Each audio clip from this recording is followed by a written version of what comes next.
दोस्तों नमस्कार। आज हम रामायण की कथा पर बातचीत करेंगे। राम का जन्म कैसा हुआ उस पर बातचीत करेंगे। तो आइए शुरू करते हैं। कौशल प्रदेश जिसकी स्थापना वस्त मनु ने की थी, पवित्र सरयू नदी के तट पर स्थित है। सुंदर और समृद्ध अयोध्या नगरी इस प्रदेश की राजधानी है। व्यवस्थ मनु ने के वर्ष में उनके शूरवीर, पराक्रमी, प्रतिभाशाली तथा यशस्वी राजा हुए हैं, जिनमें राजा दशरथ भी एक थे। राजा दशरथ वेदों के ममग्र, धर्मप्राण, दयालु, रणकुशल और प्रजापालक थे। उनके राज्य में प्रजा कष्ट रहित, सत्यनिष्ठ और ईश्वर भक्त थी। उनके राज्य में किसी पर के प्रति द्वेष भाव का सर्वदा अभाव था। एक दिन दर्पण में अपने कृष्ण वर्ण केशों के मध्य एक श्वेत रंग के केश को देखकर महाराजा दशरथ विचार करने लगे कि अब मेरे यौवन के दिनों के अंत निकट है और अब तक मैं निसंतान हूँ। मेरा वंश आगे कैसे बढ़ेगा तथा किसी उत्तराधिकारी के अभाव में राज्य का क्या होगा। इस प्रकार के विचार करके उन्होंने पुत्र प्राप्ति हेतु पुत्र यष्टि यज्ञ करने का संकल्प लिया। उन्होंने अपने कुल गुरु वशिष्ठ जी को बुलाकर उन्होंने अपना मंतव्य बताया और यज्ञ के लिए उचित विधान बताने की प्रार्थना की। उनके विचारों को उचित तथा युक्ति युक्त जानकर गुरु वशिष्ठ जी बोले, हे राजन, पुत्र यष्टि यज्ञ करने में अवश्य ही आपको मनोकामना पूर्ण होगी, ऐसा मेरा विश्वास है। अंत आप शीघ्र अश्वमेध करने तथा इसके लिए सुंदर श्याम कर्ण अवश्य छोड़ने की व्यवस्था करें। गुरु वशिष्ठ की मंत्रणा के अनुसार शीघ्र ही महाराजा दशरथ ने सरयू नदी के उत्तरी तट पर सुजसित एवं अत्यंत मनोरम यज्ञशाला का निर्माण करवाया। महाराजा दशरथ ने रणनिवास में जाकर अपनी तीनों पत्नियों कौशल्या, कैकेयी और सुमित्रा को यह शुभ समाचार सुनाया। महाराजा के वचनों को सुनकर सभी रानियां प्रसन्न हो गई। मंत्री गणों तथा सेवकों ने महाराजा की आज्ञा अनुसार श्याम कर्ण घोड़ा चित्रंगुनी सेना के साथ छुड़वा दिया। महाराजा दशरथ ने देश देशांतर के मनस्वी तपस्वी विद्वान ऋषि मुनियों तथा वेदविद प्रकांड पंडितों के यज्ञ संपन्न कराने के लिए बुलावा भेज दिया। निश्चित समय आने पर समस्त अभ्यात गतों के साथ महाराजा दशरथ अपने गुरु वशिष्ठ जी तथा अपने परम मित्र अंग देश के अधिपति लोकप्राग के जमाता तरंग ऋषि को लेकर यज्ञ मंडप में पधारे। इस प्रकार महान यज्ञ का विधिवत शुभारंभ किया गया। संपूर्ण वातावरण वेदों की रचनाओं के उच्च स्वर में पाठ गूंजने तथा संविदा की सुगंध में महकने लगा। समस्त पंडितों, ब्राह्मणों, ऋषियों आदियों को यथोचित धन्य धान्य गो आदि भेंट कर सादर विदा के लिए साथ यज्ञ की समाप्ति हुई। राजा दशरथ ने यज्ञ के प्रसाद चिरा को महल में जाकर अपनी तीनों रानियों में वितरित कर दिया। प्रसाद ग्रहण करने के परिमाण स्वरूप परम पिता परमात्मा की कृपा से तीनों रानियों ने गर्भ धारण कर लिया। जब चैत मास के शुक्ल पक्ष की नवमी तिथि को पूर्ण वर्षु नक्षत्र में सूर्य, मंगल, बृहस्पति तथा शुक्र अपने अपने उच्च स्थानों में विराजमान थे। कर्क लगन का उदय होते ही महाराजा दशरथ की बड़ी रानी में कौशल्या के पुत्र के गर्भ से एक शिशु का जन्म हुआ, जो कि श्याम वर्ण, अत्यंत तेजो में परम कांतिवान तथा अत्यंत सुंदरशाली था। इस शिशु को देखने वाले ठगे से रह जाते। इसके पश्चात शुभ नक्षत्रों और शुभ घड़ी में महारानी कैकेयी ने एक तथा तीसरी रानी सुमित्रा के दो तेजस्वी पुत्रों का जन्म हुआ। संपूर्ण राज्य में आनंद में मनाया जाने लगा। महाराजा के चारों पुत्रों के जन्म के उल्लास में गंधर्व गान करने लगे और अप्सराएं नृत्य करने लगी। देवताएं अपने विमानों में बैठकर पुष्प वर्षा करने लगे। महाराजा ने उन्मुक्त अस्त करने से राजद्वार पर आए भाट, चारण तथा आशीर्वाद देने वाले ब्राह्मणों और याचकों को दान दक्षिणा दी। पुरस्कार में प्रजा और जनों को धन धान्य तथा दरबारियों को रत्न आभूषण तथा उपाधियां प्रदान किया गया। चारों पुत्रों का नामकरण संस्कार महर्षि वशिष्ठ के द्वारा कराया गया तथा उनके नाम रामचंद्र, भरत, लक्ष्मण और शत्रुघ्न रखे गए। आयु बढ़ने के साथ साथ रामचरण गुणों में अपने भाइयों से भी आगे बढ़ने तथा प्रजा में अत्यंत लोकप्रिय होने लगे। उनमें अत्यंत विलक्षण प्रतिभा थी। इसके परिणाम स्वरूप अल्पकाल में ही वे समस्त विषयों में पारंगत होते गए। उन्होंने सभी प्रकार के अस्त्रों शस्त्रों चलाने तथा हाथी घोड़े सभी प्रकार के वाहनों की सवारी में असाधारण निपुणता प्राप्त होगी। वे निरंतर माता पिता और गुरुजनों की सेवा में लगे रहते। उनका अनुसरण शेष तीन भाई भी करते। गुरुजनों के प्रति श्रद्धा भक्ति इन चारों भाइयों में उतना ही परस्पर प्रेम और सौहार्द भी था। महाराजा दशरथ का हृदय अपने चारों पुत्रों को देखकर गर्व और आनंद से भर उठता। अयोध्यापति महाराजा दशरथ के दरबार में यथोचित आसन पर गुरु श्रेष्ठ मंत्रीगण और दरबारीगण बैठे थे। अयोध्या नरेश ने गुरु शिष्य से कहा, हे गुरुदेव, जीवन तो क्षण भंगुर है। मैं वृद्धावस्था की ओर अग्रसर होते जा रहा हूँ। राम, भरत, लक्ष्मण और शत्रुघ्न चारों राजकुमार अब वयस्क भी हो चुके हैं। मेरी इच्छा है कि इस शरीर को त्यागने के पहले राजकुमारों का विवाह देख लूं। अंत आपसे निवेदन है, इन चारों राजकुमारों के लिए योग्य कन्याओं की खोज करवाएं। महाराजा दशरथ की बात पूरी होते ही द्वारपाल ने ऋषि विश्वामित्र के आगमन की सूचना दी। स्वयं राजा दशरथ ने द्वार तक जाकर विश्वामित्र की अभ्यर्थना की और आदर पूर्वक दरबार के अंदर ले आए। गुरु शिष्य के पास आसन देखकर उनका यथोचित सत्कार किया गया। कुशल क्षेम पूछने के पश्चात राजा दशरथ ने विनम्र वाणी में ऋषि विश्वामित्र से कहा, हे मुनि श्रेष्ठ, आपके दर्शन में कृतार्थ हुआ तथा आपके चरणों की पवित्र धूलि से यह दरबार और संपूर्ण अयोध्यापुरी धन्य होगी। अब कृपा करके आप अपने आने का प्रयोजन बताइए। किसी प्रकार की आपकी सेवा करने में मैं समय को अत्यंत भाग्यशाली समझूंगा। राजा के विनम्र पूर्ण वचनों को सुनकर मुनि विश्वामित्र बोले, हे राजन, आपने अपने कुल की मर्यादा के अनुरूप ही वचन कहे हैं। इक्ष्वाकु वंश के राजाओं की श्रद्धा भक्ति के गो ब्राह्मण और ऋषि मुनियों के प्रति संदेह भी रही है। मैं आपके पास एक प्रयोजन से आया हूँ, समझिए कुछ मांगने के लिए आया हूँ। यदि आप मुझे वांछित वस्तु देने का वचन दें तो मैं अपनी मांग आपके सामने प्रस्तुत करूं। आपके वचन न देने की दिशा में बिना कुछ मांगे वापस लौट जाऊंगा।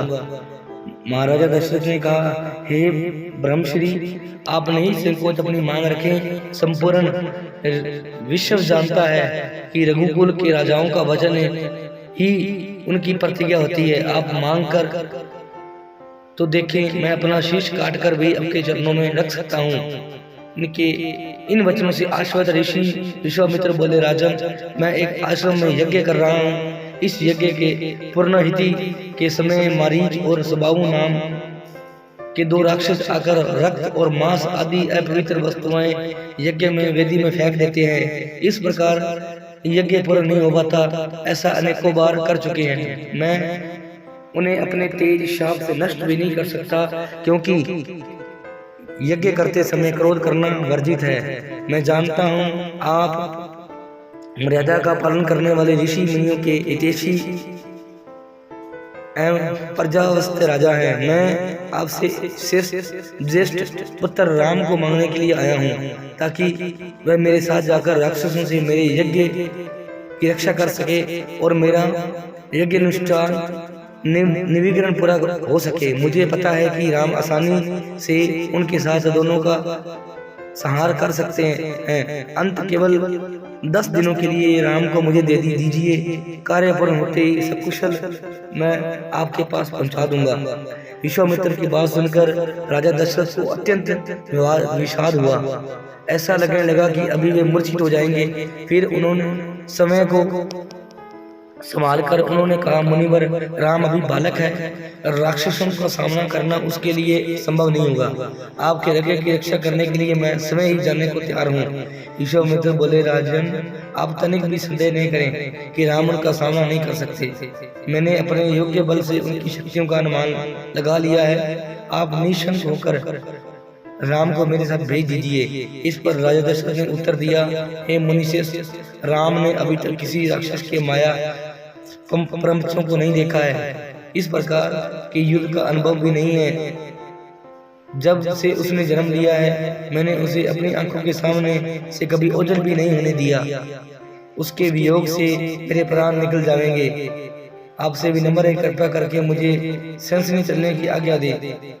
पुत्र मोह से ग्रसित होकर राजा दशरथ को अपनी प्रतिज्ञा से विचलित होते देख ऋषि विश्वामित्र आवेश में आ गए। उन्होंने कहा, राजन, मैं नहीं जानता कि रघुकुल में अब प्रतिज्ञा पालन करने की परंपरा समाप्त हो गई है। यदि जानता होता तो मैं कदापि नहीं आता। लो, अब मैं चला जाता हूँ। बात समाप्त होते ही उनका मुख क्रोध से लाल हो जाता है। विश्वामित्र के इस प्रकार कुदू होते देखकर दरबारी मंत्रीगण भयभीत हो गए। किसी प्रकार के अनिष्ट की कल्पना से वे कांप उठे। गुरु वशिष्ठ ने राजा को समझाया, हे राजन, पुत्र के मोह में ग्रसित होकर रघुकुल की मर्यादा, प्रतिज्ञा पालन और सत्यनिष्ठा को कलंकित मत कीजिए। मैं आपको प्रमाण देता हूँ कि आप राम के बालक होने की बात भूलकर एवं निशक होकर राम को मुनिराज के साथ भेज दीजिए। महामुनि अत्यंत विद्वान, नीति निपुण और शस्त्र वस्त्र के साथ ज्ञाता है। मुनिवर के साथ जाने से राम किसी प्रकार से अहित नहीं हो सकता। उल्टे वे उनके साथ रहकर शस्त्र और शास्त्र विद्याओं से अत्यधिक निपुण हो जाएंगे तथा उनका कल्याण ही होगा। गुरु शिष्य के वचनों से आश्वस्त होकर राजा दशरथ ने राम को बुला भेजा। राम के साथ साथ लक्ष्मण भी वहां चले आए। राजा ने दशरथ ने राम को ऋषि विश्वामित्र के साथ जाने की आज्ञा दी। पिता की आज्ञा शिरोधार्य करके राम के मुनिवर के साथ जाने के लिए तैयार हो जाने पर लक्ष्मण ने भी ऋषि विश्वामित्र के साथ चलने के लिए प्रार्थना की और अपने पिता से भी राम के साथ जाने की अनुमति मांगी। अनुमति मिल जाने पर राम और लक्ष्मण सभी गुरुजनों से आशीर्वाद लेकर ऋषि मुनि विश्वामित्र के साथ चल पड़े। समस्त अयोध्या वासियों ने देख कि मंद और धीर गति से जाते मुनिश्रेष्ठ विश्वामित्र के पीछे पीछे कंधों पर धनुष और तरकस से बाण रखे दोनों भाई राम और लक्ष्मण जैसे लग रहे थे, मानो ब्रह्मा जी उनके पीछे दोनों अश्विनी कुमार चले जा रहे हों। अद्भुत क्रांति से युक्त दोनों भाई गो की त्वचा से बने दस्ताने पहने हुए थे। हाथों में धनुष और कटी में तीक्ष्ण धार वाली कृपाणें शोभामान हो रही थी। ऐसा प्रतीत होता मानो स्वयं शौर्य ही शरीर धारण करके चले जा रहे हैं। लता विटपों के मध्य से गुजरते हुए 6 कोस लंबा मार्ग पार करके वे पवित्र सरयू नदी के तट पर पहुंचे। मुनि विश्वामित्र के स्नेह युक्त मधुर वाणी में कहा, हे वत्स, अब तुम लोग इस सरयू के पवित्र जल से आचमन स्नादि करके अपनी थकान दूर कर लो। फिर भी मैं तुम्हें प्रशिक्षण दूंगा। सर्वप्रथम मैं तुम्हें बला और अति बला नामक विद्याएं सिखाऊंगा। इन विद्याओं के विषय में राम के द्वारा जिज्ञासा प्रकट करने वाले ऋषि विश्वामित्र ने बताया। ये दोनों विद्याएं असाधारण हैं। इन विद्याओं में पारंगत विद्याओं की गिनती संसार के श्रेष्ठ पुरुषों में होती है। विद्याओं ने इन्हें समस्त विद्याओं की जननी बताया। इन विद्याओं की प्राप्त करने के बाद तुम भूख और प्यास पर विजय पाओगे। इन तेजमय विद्याओं की सृष्टि समय ब्रह्मा जी ने की थी। इन विद्याओं को पाने का अधिकार समझकर मैं तुम्हें इन्हें प्रदान कर रहा हूँ। राम और लक्ष्मण के स्नान आदि से निवृत्त होने के पश्चात विश्वामित्र जी ने इन विद्याओं की दीक्षा दी। इन विद्याओं के प्राप्त हो जाने पर उन्होंने भूख मंडल और अद्भुत क्रांति आ गई। तीनों ने सरयू तट पर ही विश्राम किया। गुरु की सेवा करने के पश्चात दोनों भाई तरण तपस्याओं पर सो गए।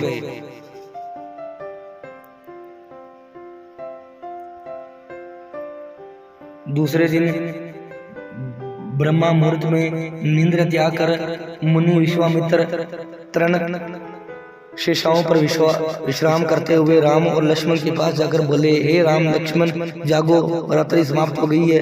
कुछ ही काल में प्राची में भगवान भुवर भास्कर उदित होने वाले हैं। जिस प्रकार वे अंधकार का नाश करके समस्त दिशाओं में प्रकाश फैलाते हैं, उसी प्रकार तुम्हें भी प्रकर्म में राक्षसों का विनाश करना है।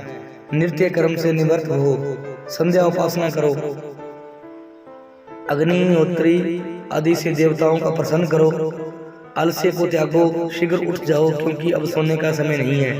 गुरु की आज्ञा प्राप्त होते ही दोनों भाई ने शेषा त्याग दिया और नित्य कर्म में स्नान इत्यादि से निवृत्त होकर मुनिवर के पास गंगा तट की ओर चल दिए। वे गंगा और सरयू के संगम, जहाँ पर ऋषि मुनियों तथा तपस्वियों के शांत सुंदर आश्रम बने हुए थे, पर पहुंचे। एक अत्यधिक सुंदर आश्रम को देखकर रामचंद्र ने गुरु विश्वामित्र से पूछा, है गुरुवर, यह परम रमणीक आश्रम किन महिषी का निवास स्थान है? राम के प्रश्न के उत्तर में ऋषि मुनि ने बताया, हे राम, यह एक विशेष आश्रम है। पूर्व काल में कैलाशपति महादेव ने यहाँ पर घोर तपस्या की थी।